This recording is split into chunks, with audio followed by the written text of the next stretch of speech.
Welcome to the morning shoot around here on the Athletic NBA Daily podcast feed and live on YouTube. We are excited this morning to talk about more big picture team building stuff. We're going to talk about kind of the anatomy of these teams that are up 3-1 in the conference finals and how did we get here? What happened? And which teams traded Paul George and Sabonis? Maybe it was both. I don't know. We'll talk a little bit about the Knicks and how they are presently constructed, and if it is it good enough. Frankly, is a question that we have to put out there. And then same for the Timberwolves. Like, do they have enough as well? And what can they do? And what are their limitations in this offseason? I'm your host Andrew Schlecht. With me, Dave DeFore. Esper Heaney. We'll have Zena Keita joining us at some point as well. We can start with the Pacers because this is a team that I think a lot of times throughout this season, I don't think any of us, and maybe I'm just talking about me. Okay. Frankly, I'm just talking about me. Yeah. It is really only you. Okay. Let's clear that up. Still a little bit me. I didn't have enough of an imagination to think that the Pacers could make the NBA Finals. My imagination sometimes is limited. And you know what? It's a flaw that I have, okay? I'll admit it. I've got it. And I did not have the imagination for a team like the Indiana Pacers to actually make the NBA Finals. And here we are. They're up 3-1. They got to go back into New York to win. And they're just on the doorstep, though, and they're obviously heavily favorited. It's hard to come back 3-1. Do the Knicks have the anatomy of a team that could come back from a 3-1 deficit? It doesn't look like it right now, but it never looks like it, I would say. Yeah. But let's start with the Pacers. Like, how did we get here with the Indiana Pacers? And we can just kind of talk. I think it's just interesting to kind of just take apart, like right now we have this like rubber band ball of a team, and it's like, how did this get here, and which one is this? But I think it's good to kind of take this apart a little bit and think about, like, how do you build a contender? How do you build a team that could do something like this? How about Rick Carlisle? Yeah, right? Like, start there. That's a big one, man. He gets pushed out of Dallas. Yep, totally. Where he's coaching, Luka Doncic, and that whole situation, with the analytics folks and everyone sniping at each other, and he gets handed the keys to the franchise. And this is a team that plays. This is like a Rick Carlisle team. I actually saw someone compare them to the 2011 Mavs, which is interesting, right? I don't think it's a real good comparison, but when you consider the different pieces that he's using, and especially all the guards, right? Like Ben Shepherd getting all this run, that's Rick Carlisle. Like, you can imagine if Devin Harris would fit right into this team, right? So I one-time All-Star Devin Harris, right? Yeah. And so I would start with that, like Rick Carlisle and his sort of imprint and identity. And like we've said for years, he's one of the best coaches in the league. Yeah, I think it's time to start thinking about this guy as one of the best coaches of all time. You know what's crazy, Dave? He was not named in the NBA all-time coaches. Doc Rivers was, but Rick Carlisle was not. Just wanted to mention that. Hey, Doc's a good coach, man. Doc's got a good track record. He's a good coach. It's just the other side of it that Rick Carlisle. Rick Carlisle is that's a different thing, and I would start there. I think that landing Rick Carlisle really is what turned the franchise around. I mean, the players obviously win the games, but having that guy in place for a rebuild, like, think about it, for a team that's kind of turning things over, that's extremely rare. Yeah. I will say, I think and I agree with you about the coaching aspect. Like, you need someone that is a mastermind to be able to build this team out in the way that it is right now. It's unique in its own way, the way that they play, and to find the star that matches exactly the type of style they want to play is incredible with Tyrese Haliburton. Also, team building wise, like, if you think about the Pacers, they don't really tank. They haven't tanked a bunch ever. And I think there was this stat where it's like them and the Spurs are the only two teams that have been to the playoffs like 16 or 17 times in this decade or in this century. So it's like this Pacers team has an MO of consistently being competitive, constantly trying to turn out playoff teams. And I actually think that's a really unique way to build a championship contender, because they sort of had to build from the middle. Yes, they drafted guys. Yes, they drafted Miles Turner way back when they had Paul George. They drafted Ben Mathurin. They drafted Jarris Walker. They signed TJ McConnell. But if you look at their other guys, like they traded for the pick that became Andrew Nembhard. They traded for the pick that became Ben Shepherd. They traded for Aaron Nesmith and Obi Toppin, and they obviously traded for Siakam and Halliburton. Like, these were really, really calculated and smart moves from a front office that had a vision in mind. And to your point, Dave, like, knew what kind of team they wanted to build around. Yeah, they flipped from Oladipo and Sabonis to this. Yeah. Right. I mean, Paul George to Oladipo to Sabonis, and now to Halliburton and Siakam. I like the way that you go about that by maintaining like all-star level talent pretty consistently. That's rare. Mm-hmm. I think that's like you need to have elite talent evaluation first and foremost. Yeah. And you need to be able to like let's think about Aaron Nesmith and Obi Toppin before they got traded to this Pacers team, right? Aaron Nesmith, first round pick for the Celtics, didn't get a ton of run, and it was just like, all right, is this? Well, they had so many guys. They had so many guys, yeah. But it was like, is this guy going to be? You know, he was a sharpshooter in college, and it was like, is he going to be that guy for them?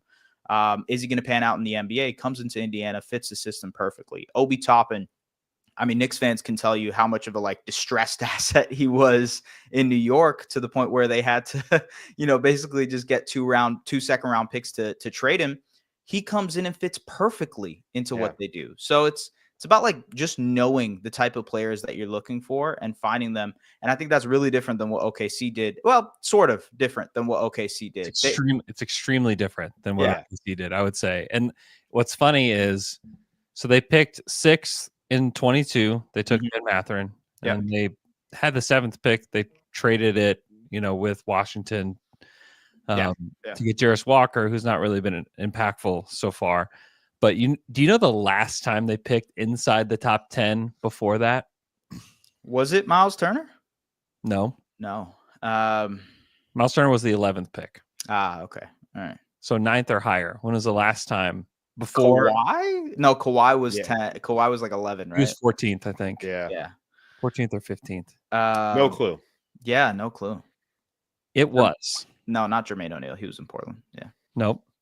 1989 was the last time, before they took Ben Mathurin in 22, that they drafted inside the top 10. It was George McLeod out of Florida State in 89. Wow. Was the last time that they selected inside the top 10. So this is a team that this is an ethical title run. Oh, they are so ethical. The most ethical title run in NBA history. Well, I'll say this: it did take them being 6th and 7th in the lottery for them to eventually. Yeah. So it's not like things were just going so swimmingly. But it's not success. It is quite unusual, I would say. Yeah. That is not a blueprint to get to where you're going to go. And and a lot of it is like hiring the right coach, selecting the right players. They took Andrew Nembhard at the 31st pick in 22. That you could argue like that was their most impactful draft pick that they've had in recent history. Because you look at everybody else that they've drafted since 17, it's like TJ Leaf, and Goga's been good, but he's not on the team anymore. Yeah. They took Chris Duarte at pick 13. That was part of the Hallie trade, though, right? It was part of. I mean, it did happen. He's a catalyst for anything. Like that was like their most impactful draft pick. I think Ben Mathurin has certainly been an interesting player for them, I would say. Yeah. But Andrew Nembhard is like their most impactful draft pick. Everything else has just been either guys that they've had in-house, like Miles Turner, for a long time, or that they've acquired in other ways, either through free agency or through trade, which is kind of how you have to do it. If you're not building through the draft, like intentionally building through the draft, then you've really just got to hit.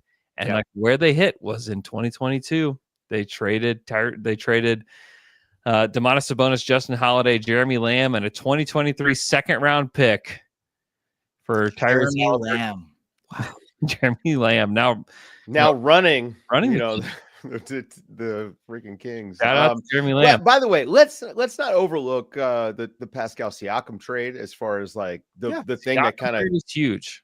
Yeah, I think the Siakam trade gets them here, right? Like Halliburton, that's a good floor, and you're gonna grow into something. Yeah, but the thing that got him to the present today, like he was the final piece, right? Yeah, and pulling the trigger on that, I mean, that was a little bit of a risky move, I think, for the Pacers, because again, they like when you look at their team, like it's clearly going to be built on depth and future flexibility, and they kind of gave that up to put their chips in. And I mean, think about some of the fluke conference finals runs that we've seen. I mean, you now say in hindsight, the Mavs run the previous years, now that once they made the finals after, okay, maybe not a fluke, but like the Hawks making the conference finals. Yeah. I was looking at last year's Pacers team like it might have been a fluke. And now all of a sudden you're saying, oh, well, I wonder how long can the Pacers be at this level, right? Like maybe next year this is a 1 or 2 seed if they stay healthy. And I think they would have, I mean, it feels like they would have been in, battling maybe Boston for the 2 seed if they had been healthy all year. I mean, Andrew Nembhard coming back like flipped the switch for them. So I don't know. It's an interesting world where the Pacers are this good, Yeah, I'm like, in a weird way, I'm wondering what happens next for this team, even though they still have a finals team to play, or you know what I mean? They still have a finals matchup to play, and we'll see what happens there. But like Miles Turner extension, free agency, right? That's an important part of this. The Pacers are not a team that historically likes to pay the tax. Yeah. And like, in order to keep this team around, they likely will have to pay the tax. How aggressive are they? Because you're right, Dave, in the sense that sometimes teams that get to this level end up being a little bit complacent, and they're like, all right, well, our team is good enough to compete every year. Do they end up being ultra aggressive? And they're like, hey, can we get involved for Giannis? A star? Yeah, right. Can we get him? Yeah, I'm sending Giannis everywhere. Right. Yeah. That's it. Yeah. But like, and I don't know if they do that. They could trade for Kevin Durant, and it just works out for everybody when you do that, Andrew he's just trying to tank as many franchises, get as many coaches fired around the league as he possibly can. Who knows? Maybe it's there. Maybe it'll work this What time. if OKC didn't pull this thing off, could they talk themselves into Kevin Durant? Get a reunion. We can what's the name of the steakhouse he used to own? KD's. Yeah. Are you serious? There you go. Wait, is that a thing? Yeah, it was a thing. Yeah. Never knew that. That is today I learned. I wish it was like a small K, big D, like. Yeah, it stands for Kevin Durant's. Yeah. Oh, well, thank you. Wow. I was wondering what that was. I was wondering what that was. Yeah. That's crazy. Yeah. Is it like defunct? Is that? Oh yeah, it's been. Yeah. Are we sure it's not like a discount shopping store? It sounds, KD's. It sounds like some place you'd go. Oh yeah, I got to go pick up some dish soap. Oh man, I ate there a couple times. And was it good? It was decent. You can get pretty good steak in Oklahoma. You can get good steak so in any decent restaurant. That's interesting. What year was this, Andrew? I believe it opened in 2015. So then, wow, yeah. Probably so KD actually set the example for Steph and Draymond with their restaurants. Listen, I think all these guys athletes have been throwing money into restaurants forever. Athlete restaurant. Can we? Does anybody? I would never know. Michael Jordan Steakhouse. What are you talking about? Is that Michael? I know Wayne Gretzky also has some sort of steakhouse. Yeah, running for years. Don Shula had a place right in Miami. Oh yeah, like I have heard about Michael. Oh Jordan no, steakhouse. We lost. Oh, what happened? Yeah, there's like Shula's. Isn't that a place? Hey, does everybody here medium rare steak? I mean, obviously, I know you don't. I know, but in a I say it like I regret it, but no, I mean, I got so excited about Don Shula's steak that I just closed my browser. Yeah, I was gonna say.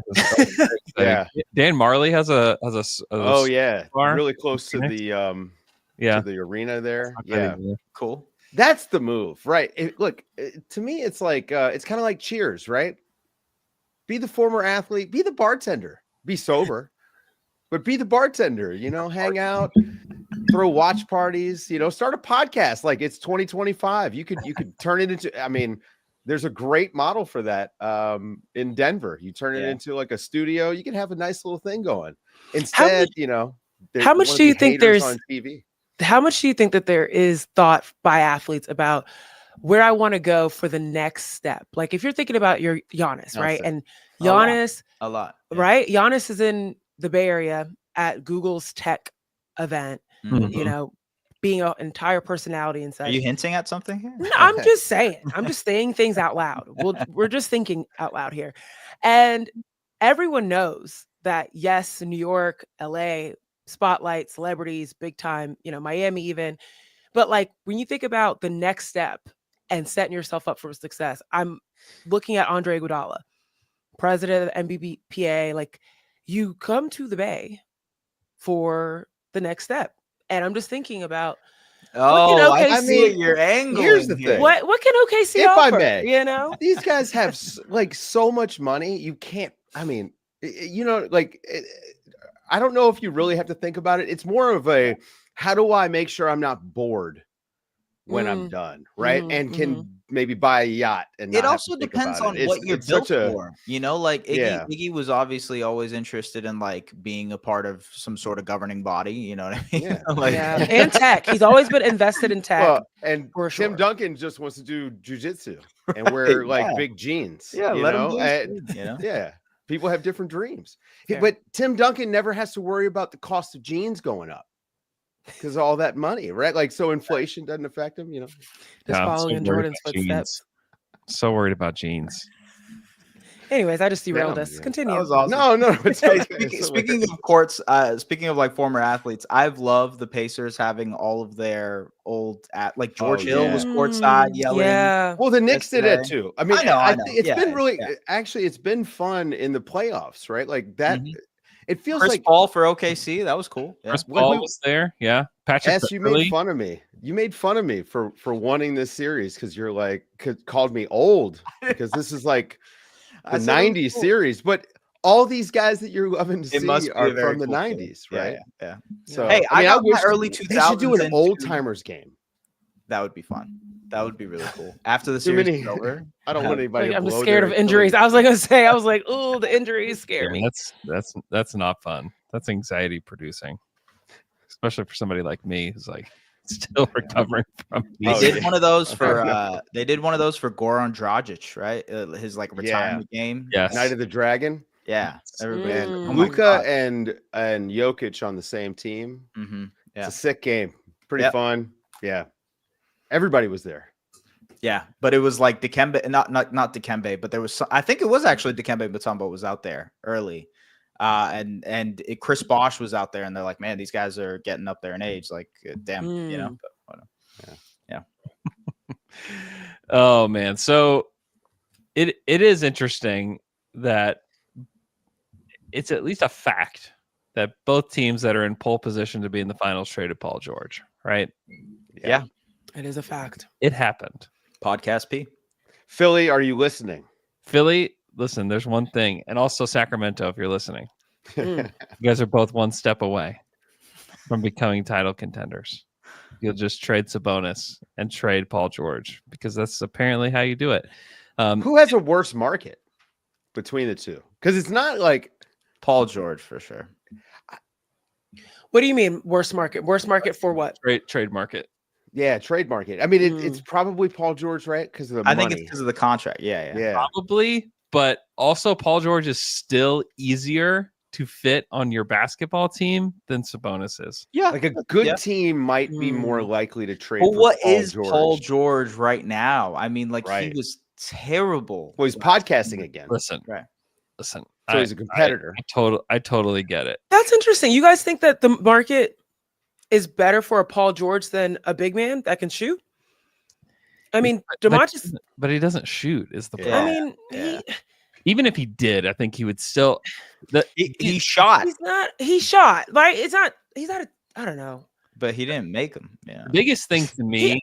Not shoot. He has some offensive value to him. Yeah, of course. You know what I mean? Like, no question, and that's not the problem. The problem to me is it is so play hard defense. to be a big man in this NBA and not be a good defender Yeah. or Yeah. a defensive anchor Yeah. because it affects who you play at every other position. And if it's not done just right, Mhm. it is really difficult to Yeah. build a winning Has to be team perfect. around those kinds of players. And that's why I think like you even look at like Derek Queen in this upcoming draft. Oh, why are you bringing him up? Don't break my heart right now. Because that archetype of player is really It is true. hard to build around. Like those guys are Mm. difficult. I think that like in early on in their careers, it's like, oh, this is amazing. This guy's so good. Mhm. You have to pay them a lot. I think about Vucevic. Yep. I think about I mean Sabonis is like Honestly, if you look Yeah, at when it, I like think Sabonis, I think about Vucevic. the And- Rockets did such a good job of building around Şengün. Well, we'll see if they end up trading. Şengün one is of them. the new Sabonis. yes, Right. Şengün is like is the new guy, and it is just an archetype of player that I know that some front offices will not go near Mhm. because they're just either they become Jokic and it's like transcendent, or they become Vucevic with like he made an all-star team. He helped the team get to the first round of the playoffs. Like he's done all these things, but it's like, what do you want? And like, that's where it's like, how do you trade that guy now? And who's going to raise their hand and say, I'll take Sabonis? And Some like team that just wants to hang out in the play-in. You know who would Like, love that's to take Miami. DeMarcus Sabonis? The Chicago Bulls would Dude. love to trade for DeMarcus. But I feel Oh, like I feel like you're Sabonis right, would just but- be a replacement of Vucevic. I'm looking at Miami and I'm like, okay, you mean- got Carlisle Ware, who actually can play a lot of defense and can Mhm. space the floor really well. Bam Adebayo has been flirting with that 3-4 position for a while. That's a And weird let- fit to me. Yeah, It's weird, but like maybe you move Bam. Finally, he gets to play the 3 in the It- way that he wants to, and you put Sabonis in there, and it's like I don't know, not so bad. if Bam could shoot, that's the other Well, problem. If Bam could shoot, Yeah. He has glimpses. I'm done with that game. If Maybe- I- I'm done with that game. Yeah, I was gonna year say, and man, year, his whatever of glimpses. Yeah. I can't I'm do just it. saying. I- He honestly, honestly- like partner, get in the gym with Asia because Asia developed a 3-point shot This in the this summer. thing though, where you can have Sabonis at the 4 with a stretch 5, like we've seen it. yeah, We've seen multiple iterations of it. Yeah. It just does not work. It Yeah. doesn't. I know. He has to play the 5, Yeah. and He he needs like has a- to stretch. And then the thing is, they just haven't figured out. No coach has figured out a defensive scheme where he can be average. So like with Jokic, there's a lot of talk about him protecting the rim. I actually think he protects himself from fouls, right? He plays the ball low and things like that instead of playing up at the top. He also, you can have him hedge and jump out on a screen. Jokic is also bigger than Sabonis. Yeah, Sabonis, and he's 7'2", right? Yeah. And just as good, or if not better, of a rebounder. Karl Anthony Towns, even like we saw last year, like there is a way that you can have him guard, and he does work with that roaming big behind him. Yeah. But with Sabonis, I haven't seen him be able to defend in space. I haven't seen him protect the rim. I haven't seen him, strip the ball. Like he doesn't have great hands. He has awful feet. I mean, it's like he plays in motorcycle boots. They don't really flex, right? Like at the ankle, or snowboarding boots would maybe be. And it's just, you can't, like, he's a backup big at this point. Yes. In my opinion, for a team that's if you're trying to win a title or be It's like a hard home court to build advantage around team, that guy. And it's funny because the Kings have like 3 of those guys right now. Well, yeah. I mean, but if they spread, I think actually the Kings are in a position where they could maybe retool their team a little bit. Like they've got DeMar DeRozan. I think some teams could be interested in him. Sabonis, like there's a home for him somewhere. Yeah. But the money is so. This is why like setting the table here is like why that trade was such an all-timer for Indiana. Yeah, man. Yeah. This is a team that, and I'm going to pull up this this graphic because it is a graphic. I've got a graphic, We're elevating our game here Wow. at the morning shoot around, For folks. folks Look at listening us. to the Yeah. podcast, you got to check us out on YouTube. Yeah, so like and Look, subscribe. so look at this. So this is a this is a tax bill. make this? Performance? No, I did not. Okay. Oh, okay. I was about to say. I did not. Respectfully, this is a tiny graphic. Just squint. Okay. You'll see.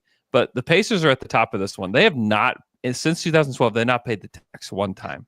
Man, that's crazy. And they have 51 playoff wins in that span. That's crazy. Which is insane. You look at like the Pelicans, have paid the tax once and they've won 7 games. The Grizzlies have paid it once. They've won 31 games.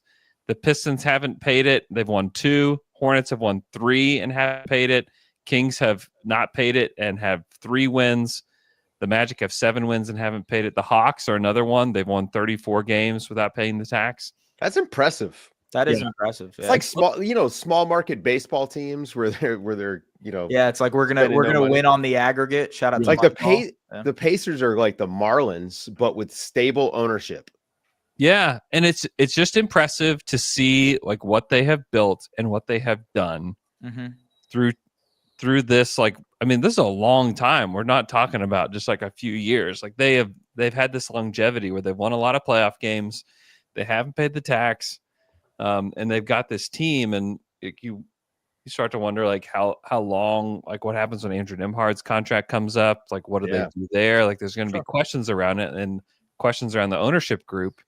But hoping malls come back, Can I what's crazy about this? Like they just always, for some reason, Jermaine O'Neal came to mind for me today. Just because obviously Indiana Pacers legend. I was looking at the trade that they made to trade O'Neal to the Toronto Raptors. It was TJ Ford, Rasho Nesterovic, Maceo Bastian, and Roy Hibbert, the 17th overall pick. And Roy Hibbert obviously became a huge part of that next wave for the Pacers. Yeah. And so it's like, man, it's a weird line to toggle for Indiana because, again, this is rare. Like that you can't get to what they do without being right a lot, like they nail their picks.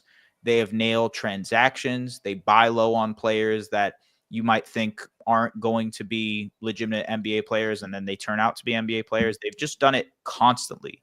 And it's that itself is pretty impressive to me. I just like, you can't replicate that though. I don't think this is like a blueprint. You know how everybody says it's a copycat league and whatnot. I don't think there's a team out there right now that's looking at the Pacers and saying, well, we can do this. We can figure out the way to do exactly what they've done and be sustainable for 20 years. The Spurs did it, but the Spurs did it with draft luck. Like they got lucky and got Tim Duncan and David Robinson and Wemby and now Dylan Hartley, I'm thinking about this graphic because Atlanta has sort of done this, but without the stability. And they haven't really landed. Like, I mean, Trae Young is a really good player, right? Like they have Trae Young, they had Clint Capella, they found Jalen Johnson. I mean, they wound up with Ricochet, but they've sort of done this. I mean, it's actually this graphic is very eye-opening when you consider the dollars spent to the playoff wins. Like that's like you can also buy titles too, right? Like you're looking there. I'm looking at the Warriors, titles, but you can also crash and burn. I mean, look at the Nets, 100%. Look at the Clippers, look at the Suns, $400 million for that. Even just the Wolves. Fire the Wolves. coach. By the way, we got to start throwing the coaches' contracts in here when they get fired, like because like $400 million on the payroll, yes, but also how much is Bud getting paid for the next few years? and Mike. Ishbia, please hire us. Mike Brown in Sacramento, like, just walking away with money. That's the move. And then you go get an assistant job, or you go do TV. Get double dip. It's pretty good scenario. It's a pretty sweet gig. It also so we can shift gears. Like anything else on just like how the Pacers are built. Like they've just a lot of it too is like they've identified players that fit their style of play. Like Aaron Nesmith is clearly one of those guys. But just identifying the right kinds of players is very good helpful. Culture. It's good culture. We talk about this with OKC a lot, but it's really good culture. And I've brought this up quite a bit. Like they almost have this like it's like their offense is anarchy. You don't know who's going to do what. The roles even are interesting. Like think about how much Halliburton, he plays off the ball. He's almost playing like 0.5 basketball, but he's the point guard. And that is extremely rare. It's like Steph and Tyrese Halliburton, basically. Yeah. Rick and Carlisle Nembhard- deserves credit for creating a system. Oh, Yeah, in that's which how any they player started this can thing. plug and play in. Mhm. Yeah. How many like second guards are trusted to hit that mid-range pull-up? Not that many. And Nembhard, I mean, he kind of kept him in some of these games, like from the mid-range, right? Like the game they wound up losing, like the only offense they had going for a little bit was his mid-range. So, and obviously Siakam gets to post up. Like this team has got like a really good ego about it, and it seems like they're all in. It's not as maybe pronounced as like OKC with the group interviews and whatnot, but it does seem like this team is pretty tight. You guys listened to the post game interview for Pascal last night, and they were kind of like, hey, like why don't they draw up more plays for you? Yeah. You know, which is a silly question, but at the same time, he They don't run a lot of plays. Yeah, they don't run a lot of plays. But he answered that in a really great way. It's like, man, it is not about me. It is about this team. It's about the way that we like to play offense. And you look at them, you know, there's rarely a player. I don't know how it is after this last game where Halliburton went off, but before the Eastern Conference Finals, they had 4 guys averaging 15 plus points in these playoffs between Nembhard, Nesmith, Siakam, and Halliburton. That's how they like to play. They like to move the ball. They like to share it. And I think it just feeds everybody, and it makes people happy to play in that system. You know, it's different than the Mavs with Luka or whoever, right? It was just it's different than the Knicks, where everyone stands around watching Brunson, hoping the ball finds him. I mean, you know, Siakam is such a perfect example of sacrificing for the team. When he's playing with Halliburton, he's spacing out to the corner often. He's a release valve. And then when Halliburton goes to the bench, that's when he starts to work for those mismatches and post-ups, and they slow things down a little bit. Guys get their legs back under him, and he's just willing to do anything, including playing defense. Like he's been guarding Karl Anthony Towns. Like Pascal Siakam is still their best player to me. Like I'm on. I mean, Halliburton is really ascending right now, but he's still their best player to me, and part of it is because of what he's willing to give up. Like we know that he's this all-star level, all NBA level player, and he kind of tones it down, and he brings it up when they need it. I think, again, man, I'm really impressed with this team, and it's a funny thing to have like watched them, and I was disgusted by them at points last season with the defensive effort and whatnot. But they've changed in that regard. They have changed completely. They really have. Yeah. What about like November or December? I mean, Andrew Nembhard really did change everything for them. Yeah. He did. They have players that also have gotten better within their system. Like there isn't, 100%. I mean, Pascal Siakam is a very unique player in that he came in to be whatever it is that they needed him to be, which is exactly what he said last night as well. That's very rare to find someone that's fine playing second fiddle, fine doing whatever it is that a team needs. But everyone else, Miles Turner, Tyrese Halliburton, everyone has gotten better within their system. And that, to me, I think is a very unique quality of small markets.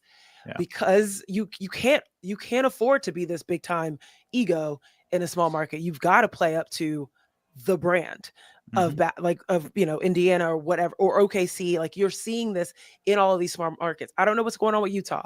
Utah got to pick it up, but everyone else, it feels as if these brands of basketball, the players are feeding into the brand, into what's on the front of the jersey, as opposed to let me get my individual game off. And it also happens because there hasn't been a ton of players on that roster that have skipped around to multiple teams.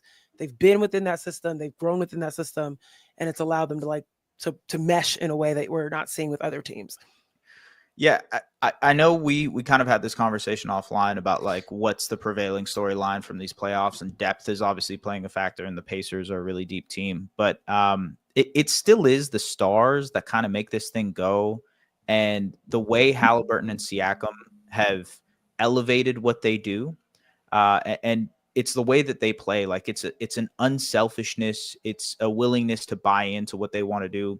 I know you guys were talking about it on the pod last night about Halliburton and sort of the defensive concerns you guys had coming into the playoffs. Like I think he's been pretty good in the postseason now.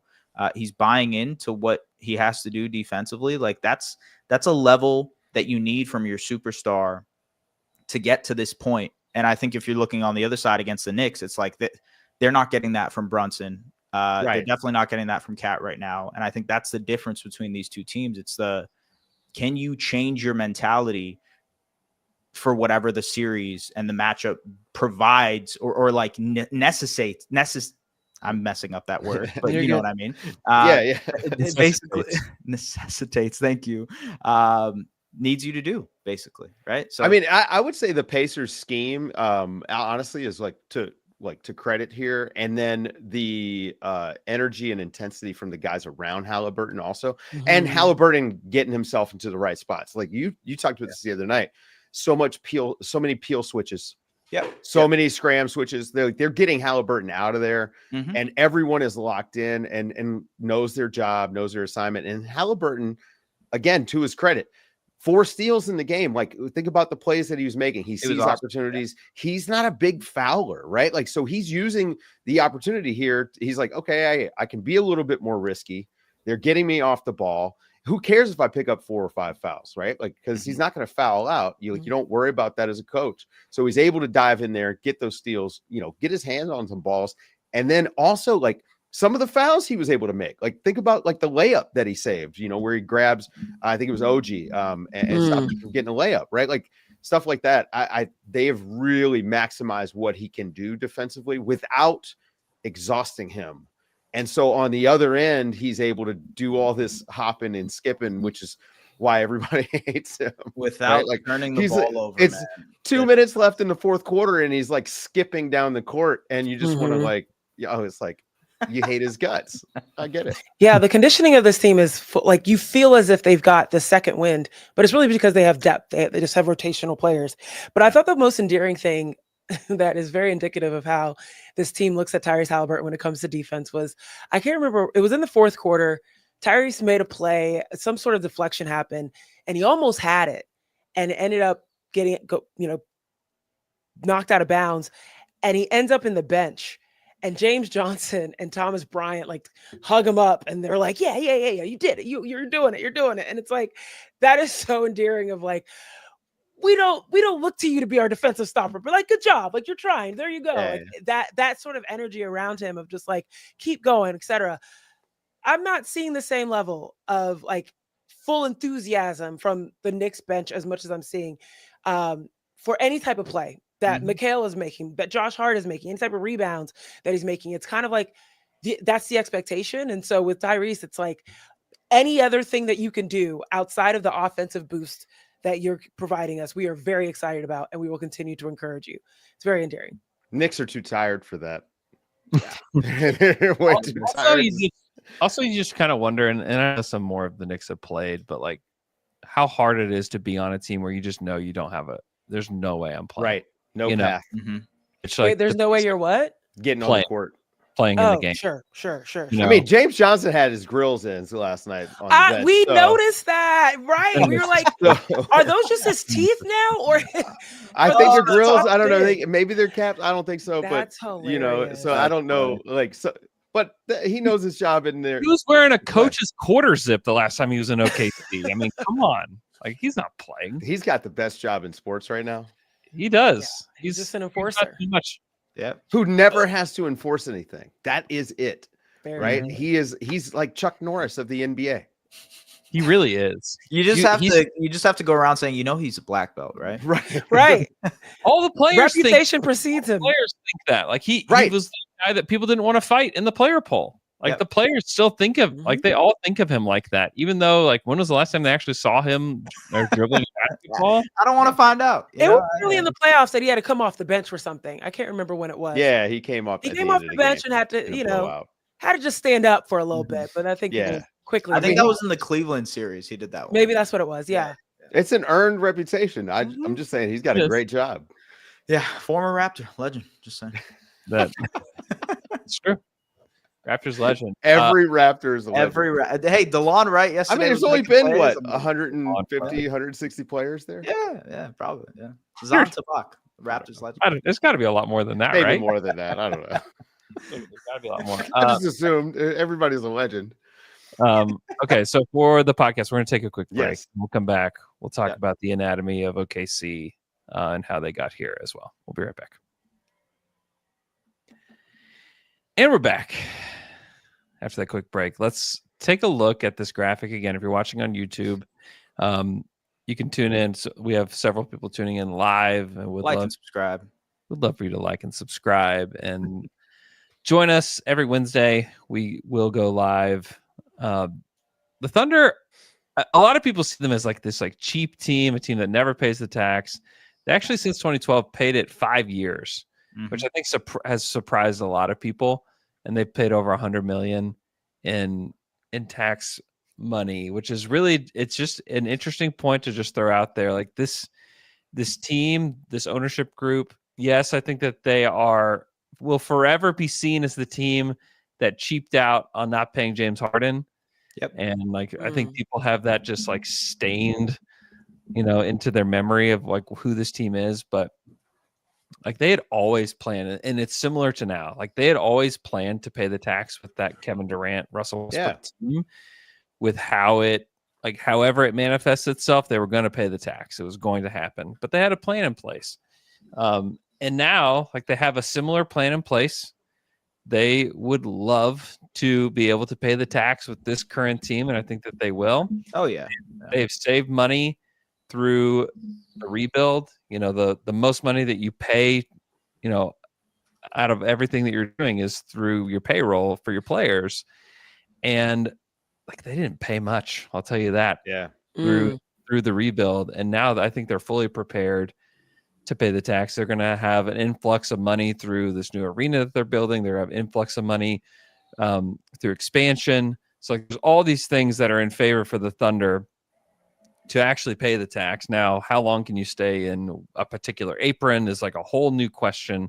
Yeah. But the Thunder have been planning for this. So like they're going to be able to keep their big three around for the foreseeable future, as long as they want to stay, is like always a question with any of these guys. But like the way that they have built this team has been extremely intentional. There's nothing accidental about anything that happened with this team. And I think, Zena, you sent this tweet to us yesterday that's just kind of funny how the Thunder ended up with basically the team they have today. And it all started in 2007. It was Presti's first thing that he did was that he was to execute the 2007 draft. It was like the first thing that he ever did. And he had like a choice to make because he had Ray Allen and Rashard Lewis on his squad along with the number 2 pick. And I'm sure a lot of people would have looked at that and said, you know what? That looks pretty good. Start a team with those 3. Right. I missed Ray Allen still like had, several years left of being a good player. Rashard Lewis went on to be a very good player for Orlando. Yeah. But instead, he just stripped this thing all the way down. And it like kind of told what was going to happen later as well. But it's funny that this trade like stretches all the way to the next rebuild, which is just goofy. But he created a trade exception that became Kurt Thomas, and they salary dumped Kurt Thomas to the Thunder for 2 first-round picks. Shout out to insane. Suns general manager Steve Kerr at that point, who salary dumped Kurt Thomas for 2 first-rounders. Thank you, Steve. Still doesn't value draft picks. Yeah, isn't that? I mean, that is insane. One of them became Serge Ibaka, which then became Sabonis and Oladipo. That then became, Paul George. That then became this current core, which they traded Paul George and they got SGA and J-Dub back in that one, allowed them to tank, yada yada yada. But and Kaysen, right? Is that was part of the Paul George trade too? Is that one of the picks for Kaysen Wallace, or is no? Kaysen was not a part of that deal. I'm trying to remember. They traded Paul George for SGA, Danilo Gallinari, the 5 first-rounders, and 2 pick swaps. I'm wondering if he was a pick swap. Paul George. He was, and then the picks from that deal. Leonard. Can we just? Picks from that deal were used or traded for Jalen Williams, Kaysen Wallace, and others. Yeah. Yeah. Okay. So I also just don't. I mean, I don't want to relitigate Kawhi and Paul George, but man, yeah, we don't need to do that. Yeah, like Kawhi wasn't going to sign with the Clippers if they didn't trade for Paul George. Come on. Unrealistic. Yeah. I mean, it was a different time. It was also the ultimate life raft to the Thunder, who had this team that was very expensive, that was not competing in the playoffs. I mean, they got there twice and lost in the first round twice. it was becoming untenable with Westbrook, I think, in general. Mm-hmm. And so like to be able to unload those guys at a time where like a lot of franchises wouldn't want to trade these guys when they are in their prime. Yeah. Westbrook it wasn't that long ago that he had won the MVP. And now you had Paul George, who was third in MVP voting that year, the year before they traded him. And so for it all to just kind of crash down like that, I think that all Thunder fans can look at Damian Lillard and say, thank you, sir, for doing what you did and killing that team. Literally created a potential dynasty right there. That shot, which felt horrible in the moment, that's what, began all of this. Mm-hmm. And, I think it's interesting because I think Presti has a way that he thinks about basketball and the way that he wants basketball to be played in general. And it definitely aligns more with like the beautiful basketball the Spurs played for years and years. And when he drafted KD, Russ, and Harden together, you are going to play basketball the way those guys play. Like you can't just like form a. I don't know. That's a pretty good Tony Parker, Manu, and Tim Duncan. If they wanted to play right, personalities of those three, then they do not. But they were very good. You have to take on, when you have a Russell Westbrook led team, you have to take on the personality of a Russell Westbrook led team, and for better for worse, that's what it is. But I think it was an interesting chance for Presti to kind of like really mold this team into like what he wanted it to be.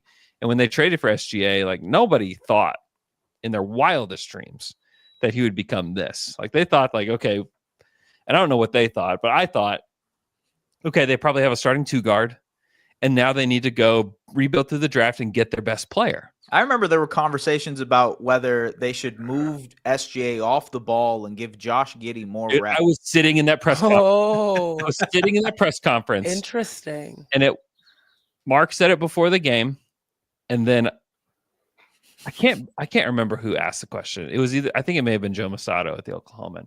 And I remember sitting in there, we were asking, like, what are your thoughts on you moving off the ball and Josh Giddey taking point? And it'll always be the not my plan A night, because like he said, that's not my plan A. I'm willing to do it, blah, blah, blah, But it was clear that started the, all right, SGA, Yeah, I mean, this was it, and it was never a foregone, like none of it was ever like, yeah, he's going to be the best player. Even in the 21 draft where the Thunder that night, the Thunder had a chance to get the first pick and the 5th pick because they had this Rockets pick swap. Right. The pick swap didn't convey, and what could have been the number 1 pick for them fell to 6. Wow. And it was like just this night where everybody was sick to their stomach because like now this is over. Okay. And then it's like, okay, do they trade Shea now? Do they try to get the number 1 pick now? And I remember there were rumors, and none of these were ever actually true, but there were rumors about the Thunder trading Shea and number 6 to get Cade Cunningham and the number 1 pick. And like that was always absurd, but like that's what people were talking about around the league with this. Like nobody knew what they were doing, and everybody thought Shea was going to like force his way out after he signed his extension. And really what saved their butts is the 2022 draft that they got the number 2 pick and drafted Chet, who I think would have been the guy if they were drafting at 1, 2, or 3. Like that's who they wanted. I would take him number 1 right now. Yeah. I agree. And then they took, J-Dub at 12, in which they traded for pick 11. They traded 3 picks to get pick 11 and took Ousmane Dieng, which, I think almost any other franchise, if they did that, would have been criticized. But the fact that you took Chet and Jalen in that draft, it kind of erases that. But they took Dub at 12, and there's been reporting around this, and I can confirm it, that like if they only had 1 pick, they would have taken Jalen in that draft. And it was like, I would say confirmed even before we knew how good Dub was. So like that's the draft that made them. They also got the other Jalen Williams in that draft, who has been a pretty good rotation player. But it was that 22 draft that built this team. Like you're not anywhere close to this if you don't have both of those guys. If you have one of them, we're probably talking about OKC is like second round and out, like really good squad. Yeah.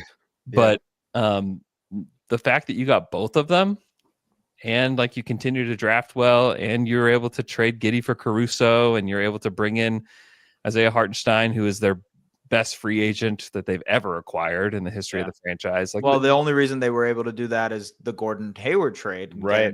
Like they cleared cap space by, they had Micic, who was signed to this deal that he probably never really needed to have.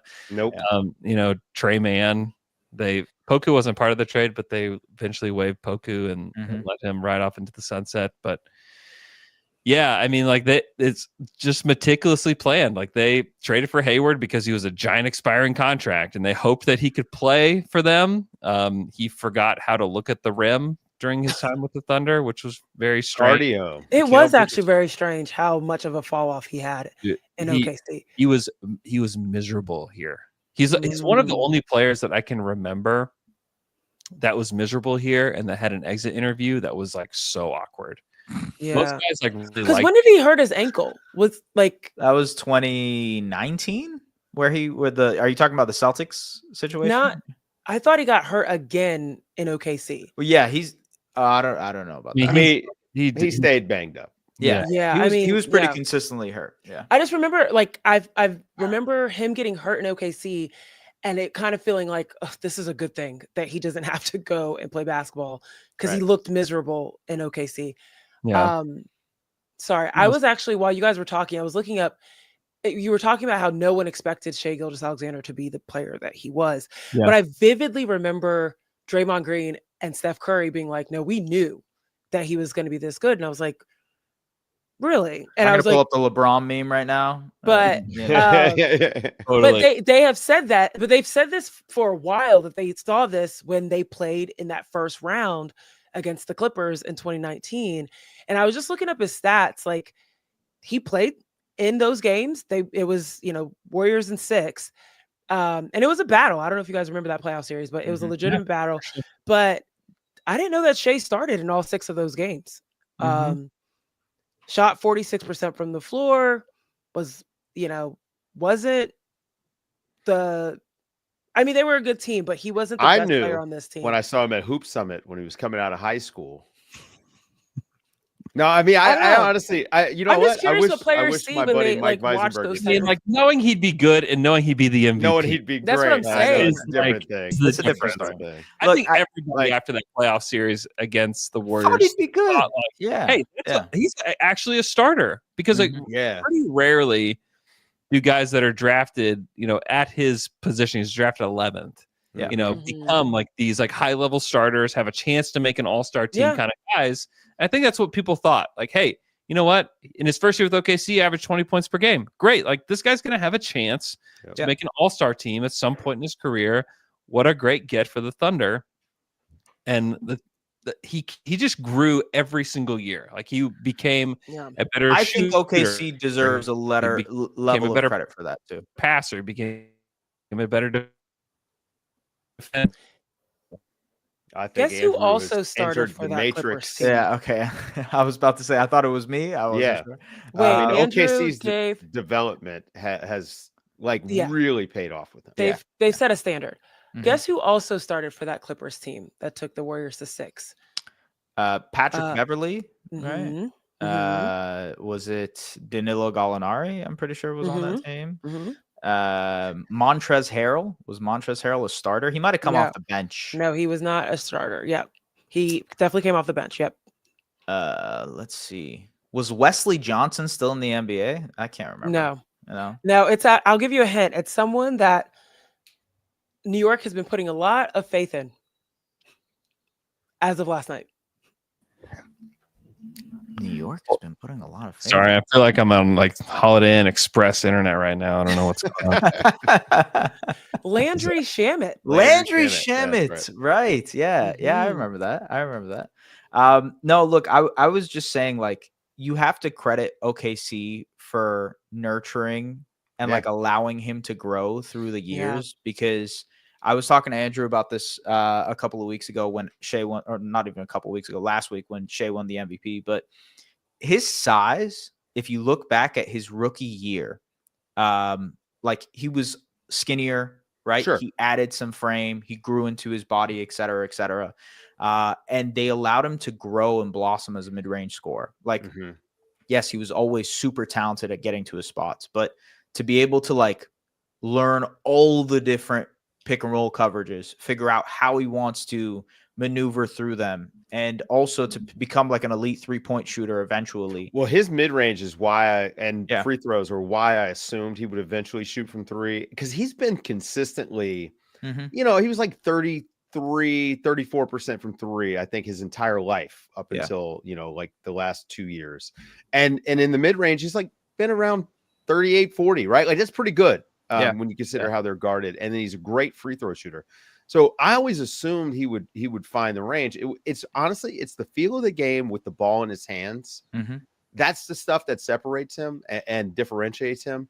And where does that come from? I don't know yet. Like, I've been in a lot of gyms and I haven't figured that out, like where that comes from. I think it's reps and experience and those years where they weren't very good, but they're like, hey, here's the ball. Go out there and go try some stuff. Go figure out who you're going to be as a player. 100%. I mean, he obviously has the skill, right? Like that was pretty obvious that, if he was going to be a secondary guy, like if he was going to play the two, like Andrew was saying, he was always going to be a secondary creator. It's just that this next level of being able to get to every spot, even though he doesn't have what you might think by the eye test is an elite first step. Yeah.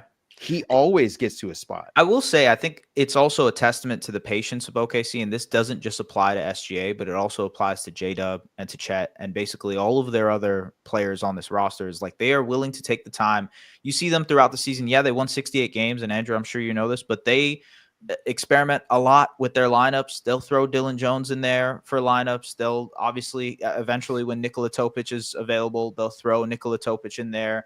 They played AJ Mitchell multiple minutes for about a month or two before. Wait, 10 guys in the first quarter of the conference finals? Yeah, like they're not afraid to try things. And I think that's a big testament to how patient they are with their dudes. And moving forward, I know, Andrew, you said they're going to be a tax team. They're going to pay J-Dub. They're going to pay Chet. They're going to extend SGA. It's like you have this constant like turning wheel of prospects that you can incorporate and give more opportunities to throughout the year. So there's Case and Wallace that you can give more opportunities and reps to. Topic is going to be a guy who they obviously like. AJ Mitchell is a guy who they like. Who knows if you can get more out of these, the Jalen Williams of the world, and maybe I don't know, but there's just options, right? To what they can do to improve that roster around their core three, even moving forward, which is what's really exciting with this group, right? Not to mention the million picks that they have that they can kind of like facilitate what they want to do moving forward. Also, like, and they just, you can go out and find your next Case and Wallace and Lou Dort and Alex Caruso and Isaiah Hartenstein because you have so many picks available to you. Like you can. Yeah. And they also have an attractive landing spot, like right, to be able to do that, right? Like these players want to come to OKC because they know they can get better. And the players that also have the opportunity to potentially leave don't really want to. Like they're perfectly fine taking the minimum or taking what is available in their contract instead of looking elsewhere, because they know that in this system they can get better. Like this is a spot in which you can guarantee growth in your game, and there are certain places where you can almost guarantee that your career goes to die right now. And so that reputation absolutely extends. I think that was in the player poll as well. Oklahoma City being one of those places, a great landing spot in which not only are the players taken care of, their families are taken care of, et cetera, but like players know good and well what systems are going to benefit them in the long run that will set them up for success when it is time to leave, when it is time to exercise those player options, that you're going to up your value. I mean, I'm looking at Case and Wallace, and yes, he has more years on his contract, so he's going to be chilling, but getting better and more valuable until it's time to go. Andrew, can I ask you a question? Yes. as long as your internet is working. When it comes to the future of this team, like how flexible do you think they'll be with eventually like trading some of the pieces outside of their core three if they do want to like incorporate other guys into their roster? You know, because I'm thinking of like Lou Dort eventually, and Isaiah Joe has his contract. Like, do you think they will entertain that, given how patient they've been over the last 3 or 4 years? Yeah, I mean, I think you'll eventually have to, entertain, moving guys around the fringes. But a lot of people talk about Dort as somebody that you just move. It's hard to. Yeah. He's really like central to a lot of the things they like to do. Yeah. And I'm not to say like they would never move him, but like they have him under contract through 26, 27. They have a team option of 17 million, which in 26, 27, that's going to look really small. Yeah. Yeah. It already does. Yeah. It's a good value contract. So I don't see them doing that. Like they got, Isaiah Joe and Aaron Wiggins on really good, reasonable contracts. Aaron Wiggins is on a descending contract that starts at 10 million. And he's a guy that would play for a lot of teams. 28-29, Aaron Wiggins will make $7.9 million for the Thunder. Like they've done a really good job of getting these guys on good contracts. Like I think the first domino, if we're going to look at like, okay, when is this roster going to change at all? Isaiah Hartenstein has a team option in 26-27 for $28.5 million. Yeah. I'm not to say that they're going to decline that, but like that. Like, what do they do with him? I think is a question. Like, is he a sustainable piece to be on this team for a long time? I think he's been a huge reason why they've had the success this year, outside the top 3. Yeah. I think that will be an interesting one for sure. I think Cason Wallace's extension here in a couple of years will be interesting. They just gave Caruso a long-term extension. He's on the team through 28-29 and is making at max 22.4 million. So like that deal is very reasonable. They've just done a good job of like getting guys on reasonable contracts. Yep. I don't think there's going to be a ton of turnover that's going to happen, but like Isaiah Joe could get moved at some point. Maybe Cason Wallace, depending on like how he progresses, he may be a guy that gets like too expensive. I think that's possible. The cap is going up though, and that's going to help. I just think like it's just like, what does the ownership group have an appetite for? Right. I don't think a lot of people are like, oh, they got to trade Dort this summer. They got like, no, absolutely. I don't think they need to change anything till next year. I've heard people say that, and like the thought of that is absurd. Like it just doesn't even make sense. My thing comes down to like roster spots, and I know they have 2 first-round picks this year too. I guess a side question here for myself is like, would they want to kind of change that and trade up maybe even, or trade down to get out of I don't know, but like it does become a roster spot situation where it's like you just have too many guys who are willing and able to play. And they have guys they can move on from. Like I think it may be time to let Ousmane Dieng go play for Charlotte, Trade him to Chicago. Like Dylan Jones They can get Kobe White, maybe. Yeah, Dylan Jones is another guy that I just don't know that is long for this roster either. So I think like you can play around with those spots for sure. They love to do the thing where you take a draft pick this year and dangle it in front of a team that's really desperate for somebody to help them and say like, hey, we'll let you have this 24th pick in the draft, but you just have to give us a lightly protected pick, 5 years from now. Yeah. Denver's bit on it twice. Like there'll be a team, like if the Bucks want to like hang on to their roster and like try to do it, try one more time with Giannis, like they could be like, hey, that draft pick that you got left, we'll take it, and you can have the 24th pick. They'll do that. That would be bad for Milwaukee. Oh yeah, but John Horst only signed a 3-year contract, so just go ahead and do it. Life is short. Yeah, I think they'll take somebody for sure in this draft. They work really hard. They do. Yeah, they will. They'll take somebody with upside in the first round. Well, if they want 9, I mean, if they want draft and stash, right? Like this is a team that could totally bring back the draft. They got space, and like they've got a lot of options. This is part of what's going to keep them sustainable. Yeah, they have planned this, and in fact, like there's been no team that's ever been able to do what the Thunder have done, as far as like team building wise. There's not a team that's drafted this well, that's been a contender, that also has all these draft picks available to them. And traded well, right? Like it's not just like they've made smart trades, and not just the Shea trade. Every single other one, they've just touched the right buttons. I will say, as we've talked about like copycat league and like other teams looking at these two teams and saying, well, how can we do this? It's really hard to replicate what Indiana did. It's also really hard to replicate what OKC did, but I believe there will be teams that think they can do this. There's like probably Utah and Brooklyn right now are saying to themselves, we can figure this out. We can draft well. We can trade well. We can scout incredibly well for 4 or 5 years. And it's fool's gold a little bit. But I imagine this is more of a tangible pathway for a team than Indiana. Do you disagree? It takes organizational alignment. It's also incredibly organized. They're a championship level team. Yes. The coaches are making the difference here, right? Because the coaches in OKC, and I think the vision probably comes from Rick Carlisle, myself, but I think in OKC, the vision of Sam Presti is expressed through the way Mark Daigneault coaches. I mean, this is why they're playing so many guys. I mean, we're going to hammer depth for the next 6 months as we talk, unwrap this playoffs.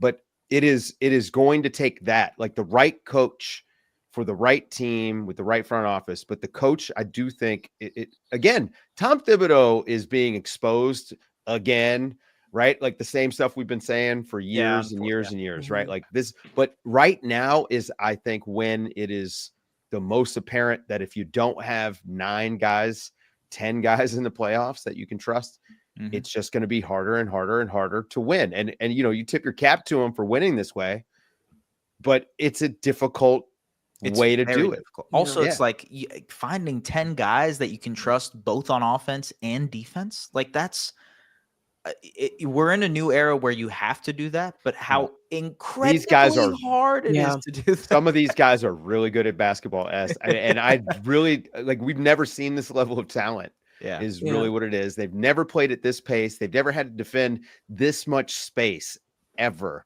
It's again, we can go into how this is also an argument for fewer games and all these other things because totally. It's going to be more detrimental to these guys' bodies. But the truth is, like, the game has never been this intense. And to ask 7 guys to go out there and give you all the minutes that it's just unrealistic. Andrew, on the point of Mark Daigneault being a reflection of Sam Presti and like the culture and the type of play that they want to have, I'm thinking about the amount of coaches that have been now cycled through because of firings. David Alman, why am I blanking on his name in San Antonio? Mitch Johnson. Mitch Johnson. Thank you. I was going to say Michael. Mitch Johnson. But I'm particularly thinking about Brooklyn and Jordy Hernandez, and like thinking that I think he is a good youth development type of coach. Yeah, for sure. And they've got 4 first-round picks this year. And I think they could probably be the best in position to not only have potentially the talent, but also particularly the right coaching to get them in a position where they're developing over the next year. It's going to take a while, but what have you seen in Mark Daigneault that maybe you've also seen in Jordy Hernandez? Fernandez. Jordy Fernandez. Yes. Yeah. I don't know that I know Jordy well enough, and maybe that's where we bounce it to S, after. But Mark is one of the smartest people that I've met, and he's also one of the most emotionally attuned, I guess it would be one way to say it. With just like he's just good with people, and that's a rare combination of individuals and he's got leadership skills. He's got all of it. He's really funny. I know that he maybe doesn't seem funny in his press conferences, but like on a personal level, it's the eye squint. He does squint. When we asked him about his squinting last year, his quote to us was, "I have the eyesight of a red-tailed hawk." Really like he's great, but the guy like wakes up thinking about development, and I think that's why they brought him in. I mean, the guy didn't play college basketball. he was never the head coach of anything until he was the head coach of the Blue. Yeah. And the way that they've developed, like he's just as much of a developmental story as anybody else. Sure. within this Thunder Damn, roster. there's actually sort of like a through line here between Jordy Fernandez and Mark Daigneault. Okay. And well, also, Mm. yeah, And I'm thinking about the Canadian team too, like the work that he Yeah. did to. Yeah. Yeah, Anyway, yeah, for sorry, sure. keep going. no, but very like, curious. to your point about not really, playing any sort of basketball, like Jordy was a guy who immediately went into coaching when he was young. I believe he was coaching in Spain for a really long time, and then got an opportunity in Sacramento with why am I blanking now? Mike Brown, right? Him and Mike Brown developed a massive relationship. Actually, I believe he got his first opportunity with Mike Brown in Cleveland initially. And he always talks about how Mike Brown taught him how to like deal with players like humans and just the Yep. relationship aspect, like building these relationships out to the point where they're fruitful, in the sense that like you want to know more about these players than just basketball. You want to figure out what they like to do, what kind of things they enjoy outside of basketball. It's very Greg Popovich-y in the way that approach is. And so development is at the forefront of what Jordy Fernandez likes to do too. It's also funny because I think this is almost exactly how Darko Rajakovic has been pitched to the Raptors over the last couple of years. He's basically the exact same story, where not a coach by any means, didn't really coach until he became an assistant, and then eventually, was a guy who was known for his development. And Devin Booker and Desmond Bane are guys who constantly talk about how much Rajakovic was huge for their own development. Steven Adams, another guy who does that. But it's these younger guys, right? Mhm. You think about all of those guys Coaches have youth on their hands. They have the fact that they're just younger. They can relate to these guys more.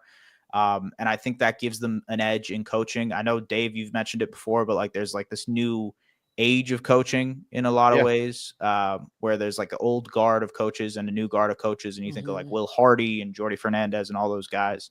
And I'm really curious to see if we see more of that. I'm thinking of Phoenix right now, and Phoenix is in a situation where they need a head coach, and some of the candidates that they've reportedly been looking at are younger coaches. After look at what going happened in for the older Orlando guys. with Mosley. Yeah, how about it's Mosley? right? Like I'm just thinking that this is going to be the new wave because of the success seen in OKC. You could say the success seen in Orlando, but like Charlotte, Brooklyn. Now, I mean, what will be very interesting is to see what happens in Denver. Like what shift happens with an older guard type of play in terms of players with a new guard in coaching style. So interesting. Well, if Adelman's going to get that job, I think it's just there. That's a continuity It's play. official. He got it already. Yeah. Oh, he did. He got did. it. Yeah, that's what I'm saying. Okay. Yeah. So it's just continuity. I mean, to the point about coaching, like, and a new guard. I mean, I think everything's become so standardized now that the younger coaches are just a little bit better, like you said, at relating to the players. I mean, there is an age gap, and there's a point where coaches probably age out. I would guess that gap is getting smaller and smaller, just with the way that the world works. And then it's a very competitive job, like an environment, and there are coaches that are fantastic that you never heard of, right? Yeah, of course. At every level. Yeah. But you look at stuff like what Memphis did. They went out and they found their next coach before they got rid of their old coach. I think that's what we're going to see even more of, right? Yeah. The Bucks did it with Doc. That's a weird way to do it, right? They didn't go find a younger guy. They got rid of a younger guy. But I think that what you're going to see is, again, more organizations looking for that alignment all the way through the coach, where, hey, you're doing what we want you to do. And that's what we're going to see in Memphis. They're going to be playing, a faster paced style. They got to figure it out as far as how these guys are going to survive it. But this is the future of the NBA. It's cyclical. Think about it. Front office is being expressed through the coaches. When the NBA first started, how many players were players that had literally just played for their own team and became coaches, right? Yeah. Like that had always been the story of like, oh, I just finished, let me go coach. I feel like it's cyclical now. Like it's going. I mean, how many guys are on an NBA bench, right? Like it's like 15 coaches now, and that doesn't count support staff that are in the film room trying to become coaches. I mean, a lot coaching of former NBA players is an industry. It's why I'm happy to be in this one. It's just as competitive, but you don't get fired as much.